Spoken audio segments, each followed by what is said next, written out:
out there doing the similar thing, stomping fires out with their feet. Just something, you know, you want to help so bad, but I mean, there's only so much one person can do. Yeah, well, I tell you what, our weather was gorgeous out there today, right? Perfect for running, biking, maybe just walking the dog, whatever you're doing outdoors. It's nice to have a pretty dry day out there. That may change, though, as we do have more wet weather in the forecast. Check out Mount Airy downtown, where we had mostly sunny to partly cloudy skies out there today, relatively rain-free. Most communities surviving without the rain out there today, but we will see at least a few storms in our forecast, and they will have heavy rain. The ones that do develop, we've got humid air in the picture, also the 90s.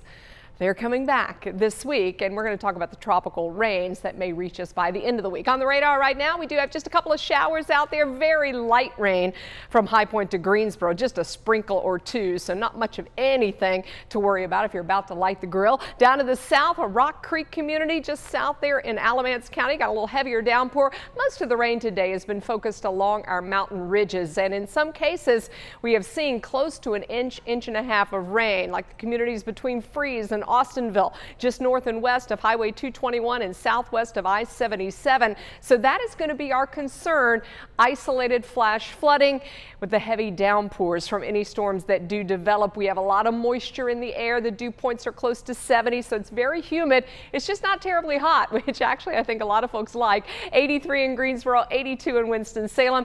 Yeah, back to school tomorrow for a lot of kids. We've got 85 tomorrow afternoon. Also a pretty dry day as far as rain goes. There will be a few storms developing late afternoon focused along this trough that is just pretty much sitting still for now. That is our weather maker for this week, and aside from that, it'll be the tropics. Now tomorrow afternoon's high is 85, southwest wind at 10, 30% chance for storms, 40% chance in the foothills, and in the mountains we're looking at a high of 77, 50% chance for showers and storms in the late day.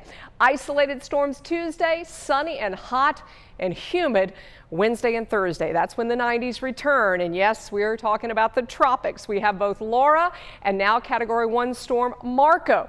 And yes, you know, we had our L storm formation faster than that most active season. Remember 2005, where there were 28 tropical cyclones? So we are on pace, unfortunately, to be very, very active this year. Could be record breaking too. Since 1900, we've never had two hurricanes in the Gulf at the same time.